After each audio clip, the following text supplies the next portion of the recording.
Halo,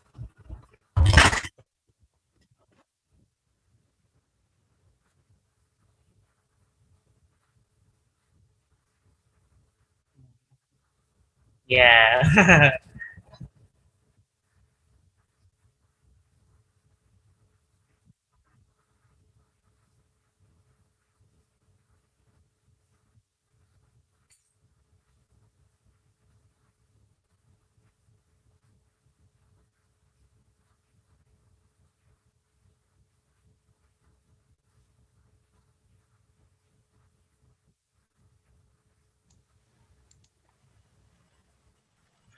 Halo,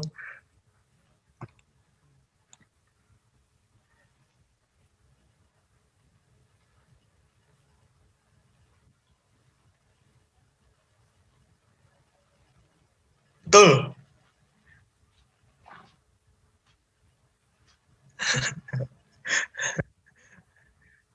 Iya, udah lama banget. Gak pernah ke Jakarta lagi ya aku. Iya.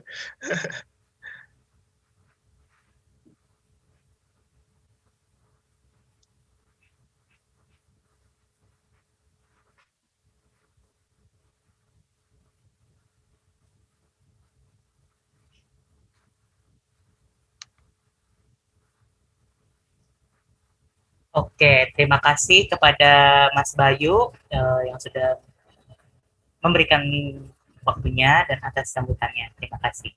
Baik, sekarang saya akan menjelaskan tentang sejarah baik dari teknis maupun pengembangan dari lokomotif CC300 itu sendiri.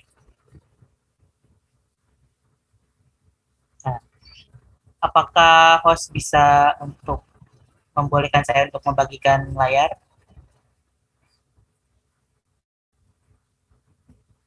Di sini host disabled participants screen sharing.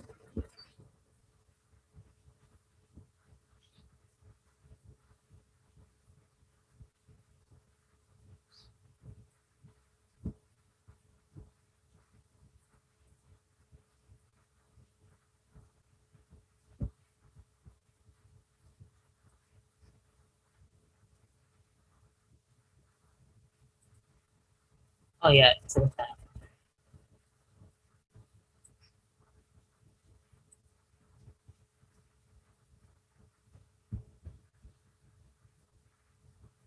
Sebentar ya.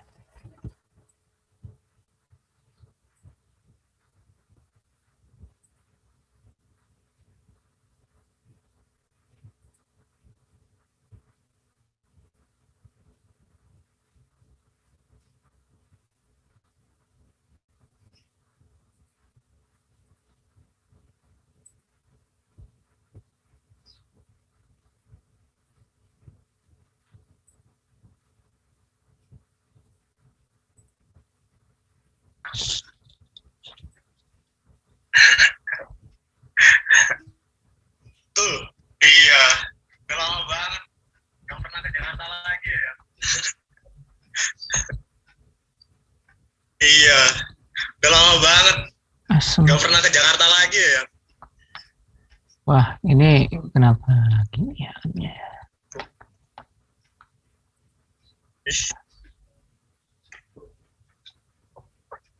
Sebentar, ini agak bermasalah stripnya. Ini mau terus.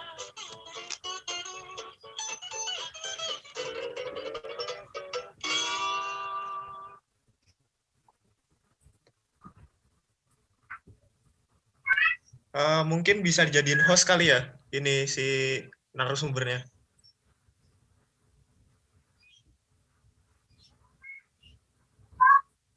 Co-host, sorry, co-host.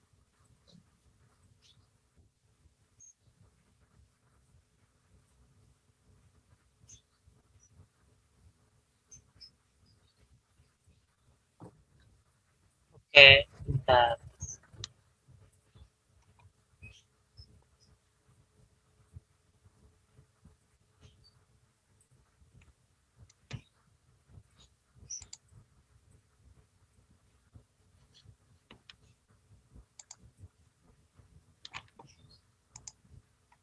Apakah sudah masuk? Ya, sudah. Monggo, monggo. Bentar ya. Nah, jadi kami dari Riot Digest dan Real Techno akan membahas tentang pengembangan dan teknologi dari lokomotif CC300 itu sendiri. Nah, yang pertama itu bisa dilihat di layar sini ada lokomotif Bombardier Trax Asia, lalu ada lokomotif CC300 itu sendiri, dan pengembangan selanjutnya dari lokomotif CC300 menjadi platform lokomotif diesel elektrik. Nah, ini nanti ada bedanya nih, nanti saya jelaskan. Nah, bisa dilihat di sini pengembangan lokomotif CC300 itu pertamanya dari Asia Trax. Lalu dikembangkan lebih lanjut, didesain ulang oleh Inka sendiri bekerja sama dengan ITS menjadi lokomotif diesel hidrolik lokomotif CC300. Nah, lalu pengembangan ini dilanjutkan kembali menjadi diesel elektrik lokomotif yang banyak beredar, nomor serinya menjadi CC219. Nah, kita pertama kali membahas tentang lokomotif Asia Trax itu sendiri. Nah, pada pertengahan tahun 2010, Kementerian Perhubungan mengimbau agar PT Inka melakukan aliansi dengan perusahaan Bombardier Transportation untuk memproduksi lokomotif diesel. Saat itu Bombardier merupakan pemenang tender pengadaan komponen kereta rel listrik yang didanai oleh KfW Bank atau KRL KfWI 9000 yang saat ini ada di Jogja. Nah, himbauan ini ditindaklanjuti dengan penandatanganan nota kesepahaman untuk kerjasama pengembangan teknologi lokomotif diesel di Indonesia pada tanggal 1 Juni 2010. Nah, pada tanggal 15 Desember 2011, PT KAI ikut serta dalam pengembangan lokomotif diesel di Indonesia bersama Bombardier Transportation dengan melakukan penandatanganan nota kesepahaman di Kassel, Jerman. Platform lokomotif hasil kerjasama antara Indonesia dengan Bombardier Transportation ini diberi nama Asia Trax. Nah, bisa dilihat di sini bahwa di sini di sebelahnya pajonan ada Duta Besar Indonesia untuk Jerman. Nah, di sebelahnya Duta Besar Indonesia untuk Jerman ada dari perwakilan dari Bombardier Transportation itu sendiri. Nah, gimana sih spesifikasi teknis atau preliminary dari lokomotif Asia Trax itu?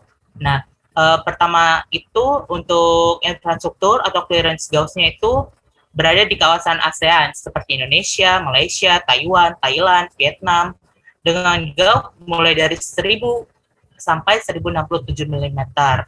Nah, di sini karbodinya monokoku masih menggunakan build steel dengan dual cab, lalu menggunakan bugi koko dengan tipe flexi float. Untuk mesinnya sendiri tergantung dari pemesan, apakah menggunakan mesin Caterpillar, Dodge, Liebherr, atau Cummins. Nah, diesel engine outputnya itu minimum 1960 kW. Nah, lalu traction converternya menggunakan Mitrek TC3320DE. Nah, Mitrek TC3320DE ini merupakan platform dari Bombardier untuk lokomotif diesel elektrik di sana dengan menggunakan teknologi ACAC dengan traction motor menggunakan Mitrek DR3400N. Nah, seperti ini. Semua equipment-nya itu diberikan tergantung dari pemesan itu sendiri. Nah, Asia Trax ini dibagi dua nih. Ada untuk passenger lokomotif dengan axle load 16 tons dan freight lokomotif dengan axle load 8 tons. Nah, ini nanti tergantung dari pemesannya itu sendiri, apakah mau axle load 16 ton atau axle load 18 ton.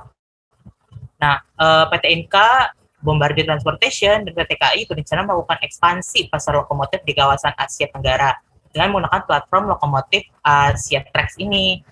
Hal ini dikarenakan pada saat itu kebutuhan lokomotif di kawasan Asia sedang tinggi.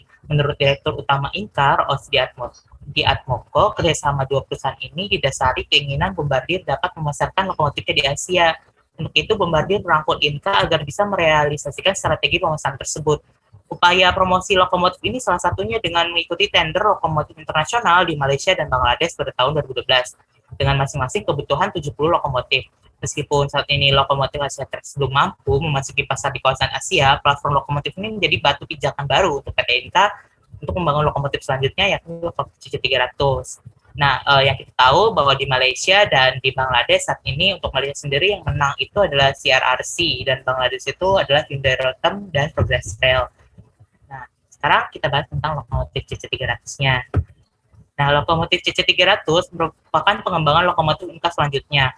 Eksterior lokomotif ini merupakan hasil desain dari Bapak Agus Mindarto dan Irsnanda pribadi dari Institut Teknologi 10 November ITS.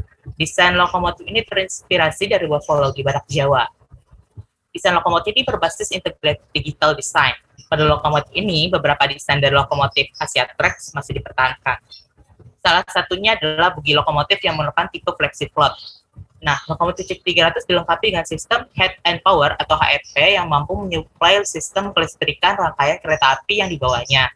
Lokomotif ini juga dilengkapi oleh sistem pendingin udara pada kabin masinis. Saat ini terdapat 5 lokomotif tipe CC300 di Indonesia yang dimiliki oleh Direktorat Jenderal Perkeretaapian Kementerian Perhubungan Indonesia. 3 berada di Jawa dan 2-nya berada di Sumatera. Ada yang berbeda nih dari batch 1 dan batch 2. Untuk batch 1 sendiri, mereka itu nggak ada jendela di sisi sebelah sininya nih. Untuk batch 2 sendiri ada jendelanya. Ini fungsi jendela ini untuk menambah visibilitas dari masinis itu sendiri ketika mengemudikan lokomotif CC300. Adalah itu. Nah, lokomotif CC300 Filipina. Nah, pada tanggal 28 Mei 2018, Philippine National Railway melakukan pembelian 3 lokomotif diesel hidrolik tipe CC300 sama aja, dan 15 kereta penumpang untuk digunakan pada layanan Metro Manila. Lokomotif dan kereta tersebut sempat diuji coba di jalur utama Perkeretaapian Pulau Jawa sebelum dikirim ke Filipina pada tanggal 23 Desember 2020. Nilai total kontrak pembangunan lokomotif dan kereta penumpang ini senilai 26 juta US dollar atau 1,4 miliar peso. Pembelian kereta ini dilakukan untuk memperbaharui sarana-sarana perkeretaapian di Filipina yang saat ini mulai menua. Fitur-fitur pada lokomotif milik Philippine National Railway sama saja seperti lokomotif CC300 di Indonesia. Desain kabin lokomotif CC300 Philippine National Railway menggunakan desain lokomotif CC300 Batch 2 yang tadi sudah dijelaskan. Nah, gimana sih spesifikasi lokomotif CC300? Nah, bisa dilihat di sini, berat maksimum lokomotif CC300 di sini adalah 84 ton, dengan beban gandar 15 ton, susunan roda koko dengan panjang 14.135 mm, lebar 2.642 mm, kemampuan traksi 200 kN. Oke. Nah, jadi tipe mesinnya itu menggunakan CAT 3500 loco engine dengan transmisi dari fluid turbo. Nah, untuk sistem pendingin udara sendiri untuk lokomotif CC300 di Indonesia menggunakan sistem DC Airco DC 17.000, lalu dimodifikasi oleh Thermorail. Nah, sistem pendingin udara ini berada di sini nih, berada di bawah kabin. Sedangkan untuk Philippine National Railway menggunakan sistem dari Icon. Gitu. Nah, ini merupakan desain modul badan lokomotif CC300 ini. Bisa dilihat ini adalah bagian part-part dari modul konstruksi lokomotif CC300. Nah, di sini ada susunan komponen lokomotif CC300 dari cooling genset, full tank, turbo pump, dan lain-lain. Nah, ini bisa dilihat bogi flexi float. Ini bogi menurut saya merupakan bogi pertama kali untuk diterapkan di Indonesia. Bogi flexi float ini digunakan pertama kalinya pada lokomotif BBC Handscale tipe DE 2500. Teknologi bogi flexi float diadopsi oleh lokomotif CC300. Bogi ini berbeda dengan bogi lokomotif yang umumnya digunakan oleh lokomotif diesel elektrik tipe Coco di Indonesia. Pada bogi ini tidak terdapat pivot sebagai poros bogi. Dengan badan lokomotif, peran pivot digantikan oleh tivan lengkung. atau bugi linkage. Suspensi primer dan sekunder menggunakan flexi coil dan damper. Bugi ini menggunakan konstruksi las. Nah, bisa dilihat di sini, ini merupakan tipan lengkung atau penghubung antara bugi dengan badan lokomotif. Lalu ada drive shaft. Nah, ini merupakan penggeraknya, dan ini merupakan flexi coil. Bugi ini tipe bugi bolsterless ya, jadi tidak menggunakan bolster di dalam sistem buginya. Lalu, nah ini untuk PNR sendiri sama buginya seperti di Indonesia, tipan lengkung, drive shaft, dan flex coilnya susunannya sama seperti lokomotif C300 di Indonesia. Nah, lalu kita beranjak ke lokomotif diesel elektrik CC219. Nah, lokomotif C300 saat ini mulai dikembangkan untuk menjadi platform lokomotif diesel elektrik. Hal ini sesuai dengan rencana pengembangan dan penelitian yang akan dilakukan oleh PT Inka beberapa tahun yang akan datang. Pengembangan ini merupakan tindak lanjut dari adanya ketertarikan beberapa negara baik di kawasan Asia maupun Afrika untuk membeli produk lokomotif PT Inka. Lokomotif ini berbeda dengan Asia Trax karena axle load pada lokomotif ini berada di kisaran 20 ton dengan desain multi-engine. Rencananya terdapat 4 engine pada lokomotif ini. Nah, spesifikasinya seperti apa? Spesifikasinya berat kosong diperkirakan 96 ton dengan beban ganda 20 ton plus 3%. Susunan roda sama, panjangnya 19.700, kecepatan maksimum 100 km per jam, diesel engine-nya multi-engine system, rencananya menggunakan 4 mesin dalam satu lokomotif, dengan drivetrain-nya AC-AC electric with inverter. Bodi lokomotif rencananya menggunakan semi-monocoque construction from mild carbon steel. Tipe pengeremannya electro-pneumatic brake, modelnya 3-axle standar floating bolster atau flexible juga. Nah, ini desain kabin lokomotif diesel elektrik CC219. Mirip-mirip lah sama lokomotif C300 batch 2, cuma bedanya ini kan untuk diesel elektrik. Jadi mungkin ada perbedaan sedikit.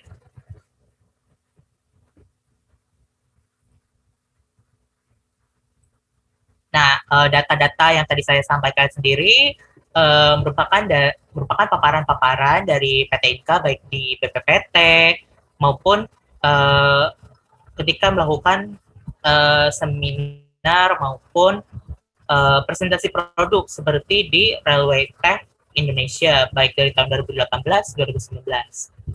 Oke, terima kasih. Terima kasih. Sekian dari saya.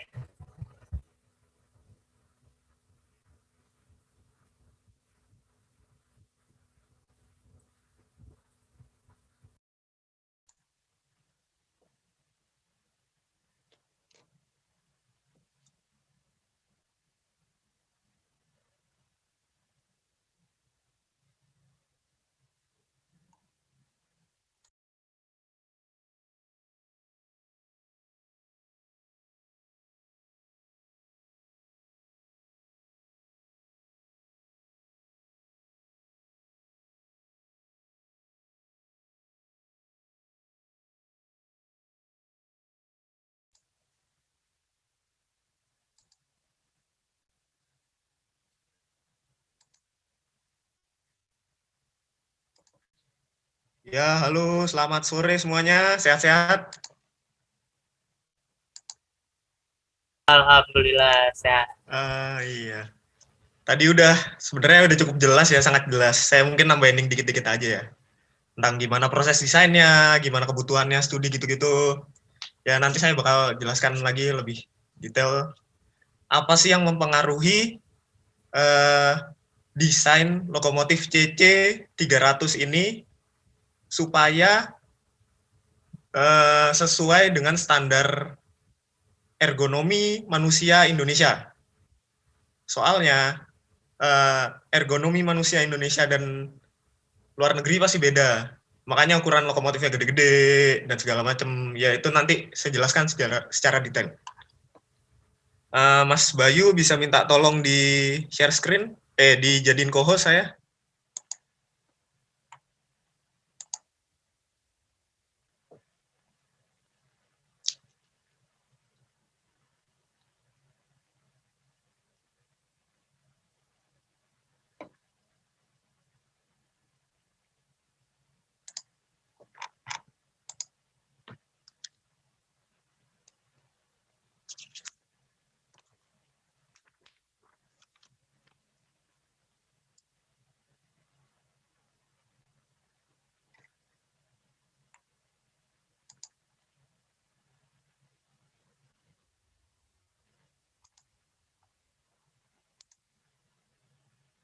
Mungkin gara-gara Mas Sofwanto jadi hostnya paling.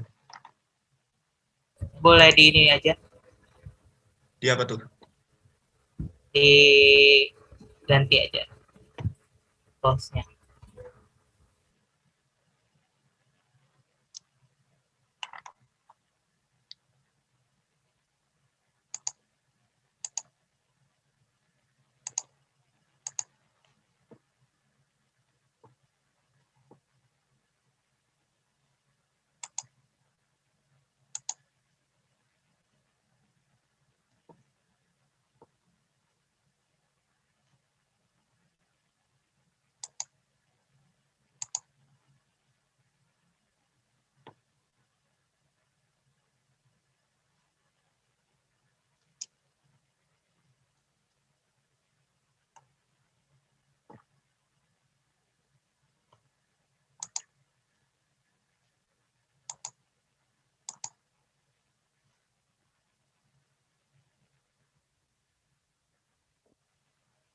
Masih.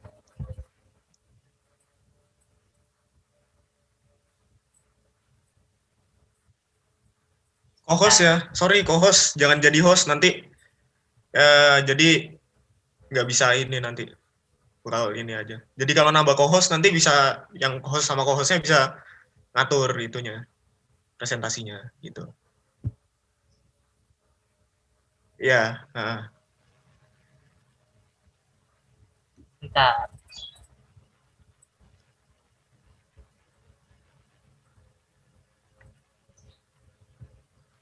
Nah, sudah jadi host.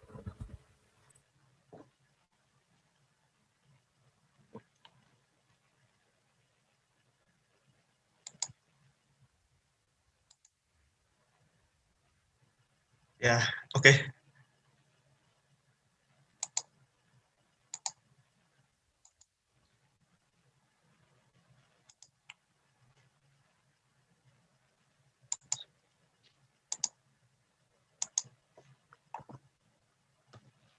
Ya Pak, sudah masuk? Sudah bisa dilihat? Sudah. Oke. Ya, jadi ini saya hanya menampilkan gambar ya. Jadi untuk kata-katanya mungkin kalian bisa fokus ke saya.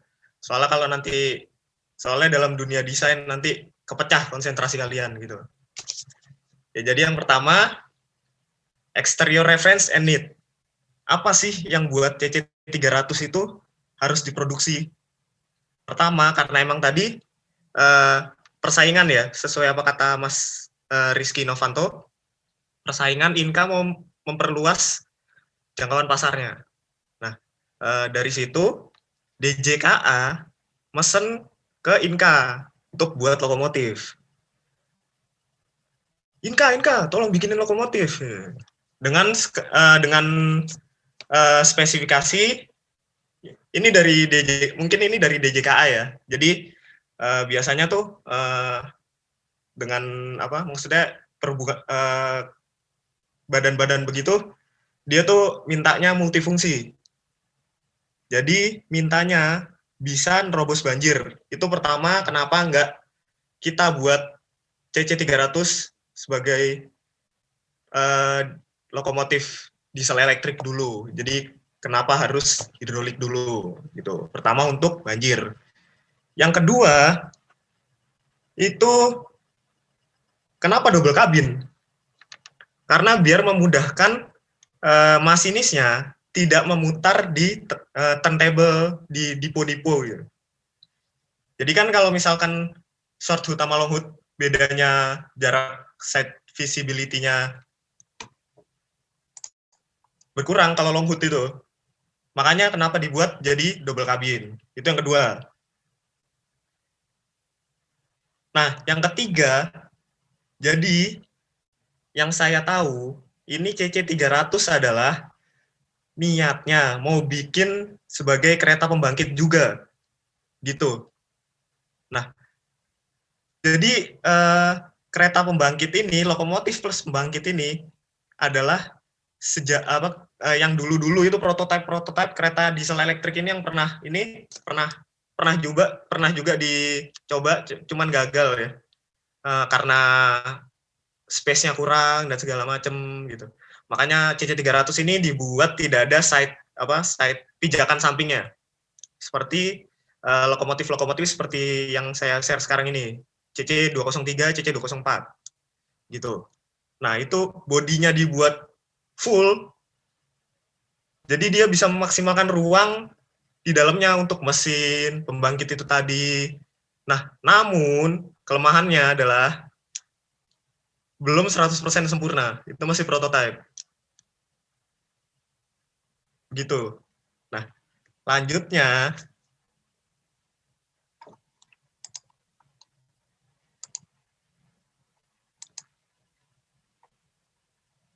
nah ini. Jadi setelah diambil, wah, ini bisa dilanjut ini, unlimited minutes. Ya maksudnya. Bisa Jadi, Mas, bisa. lanjut. Ya. Jadi setelah tadi berdasarkan tracks, referensinya tracks atau CC203 yang pernah dibuat di Inka sebelumnya yang diekspor ke Australia, kita membuat dari layout bodi luar. Gimana sih profilnya? Kenapa nggak profilnya bentuknya aneh-aneh gitu? Kenapa nggak bentuknya kayak melengkung, kayak aerodinamis dan segala macam? Karena itu juga ngaruh ke cost production-nya. Jadi kenapa bentuknya kotak-kotak atau bisa disebut diamond cut? Karena waktu tahun 2002 dan pengembangannya itu tahun 2010, 2012 kan udah mulai waktu itu ke Jakarta Kota itu ya, yang launching KFW dan Gajah Wong itu kalau nggak salah. Nah itu, jadi itu pertama kali CC300 keluar. Sebelumnya itu pengembangan dari 2010 dan 2009 kalau nggak salah. Nah itu karena waktu itu posisinya adalah Inka belum mampu buat yang sulit. Maksudnya belum mampu buat yang sulit kayak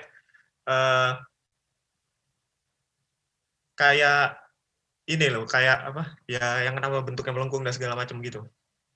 Itu juga ngaruh ke cost production dan waktu pengerjaan waktu pengerjaannya. Kalau dilihat kan ini diamond cut sistemnya potong bending gitu. Jadi itu emang ngaruh ke cost production sama waktu kecepatan pengerjaan. Nah ini tadi Mas Novanto mungkin juga sudah menjelaskan kalau ini adalah terinspirasi dari badak ya yang diambil. Padahal kalau dilihat banyak gitu, maksudnya banyak alternatif dari kita buat, dari ular, dari harimau, gitu-gitulah. Nah, tapi kemudian kita asistensikan ke Inka, dan Inka mengasistensikan ke DJKA, yang kepilih adalah yang badak, gitu. Itu untuk yang eksterior pertama. Nah, ini setelah itu lebih detail lagi. Ini gimana sih bentuknya, bentuk fixnya gitu, buat menentukan ya desain pintu sampingnya, buat buka maintenance dan segala macam, mesinnya gimana. Kira-kira kita desain juga. Nah, itu ada yang sampai mungkin saking penatnya itu ya, itu sampai dibuat kayak gullwing gitu loh, bukaan maintenance-nya.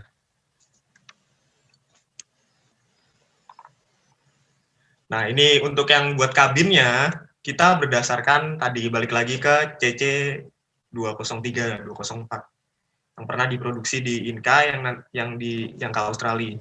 Itu bisa dilihat apa aja sih, maksudnya kita juga melihat apa aja sih yang ada di dalam lokomotif itu, komponennya segala macam, di mana penempatannya, dan gimana sih nanti yang desain yang sesuai dengan proporsi orang Indonesia yang tinggi rata-ratanya cuma 180. Presentil 55 itu orang Indonesia sekitar 165. 95 itu presentil 95%. Kalau itu sekitar nggak nyampe 190. Nggak nyampe 108. Iya, nggak nyampe 190. Sekitar 180 gitu-gitulah.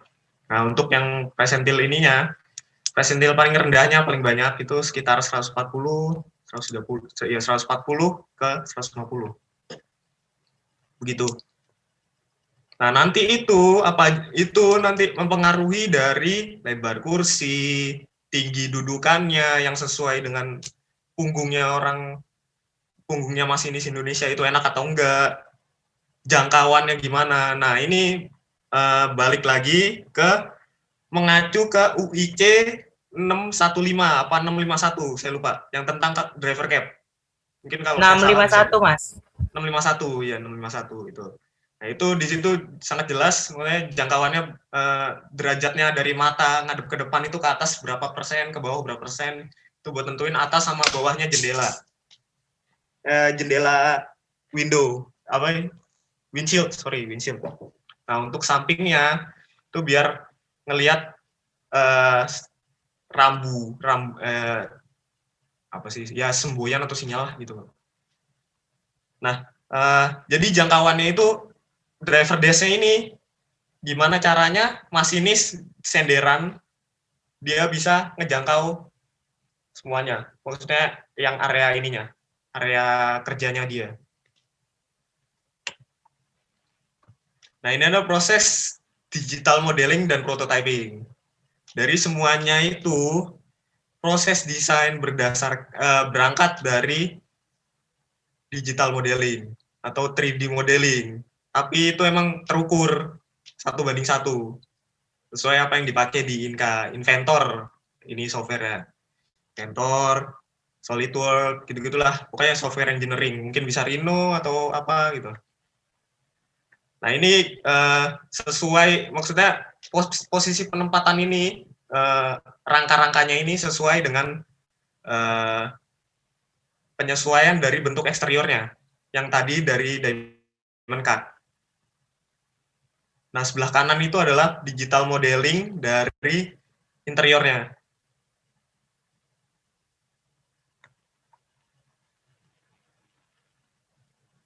Nah, ini ada beberapa alternatif livery yang akhirnya kita hasilkan dari kantor saya yang nantinya yang waktu itu terus diasistensikan ke Inka.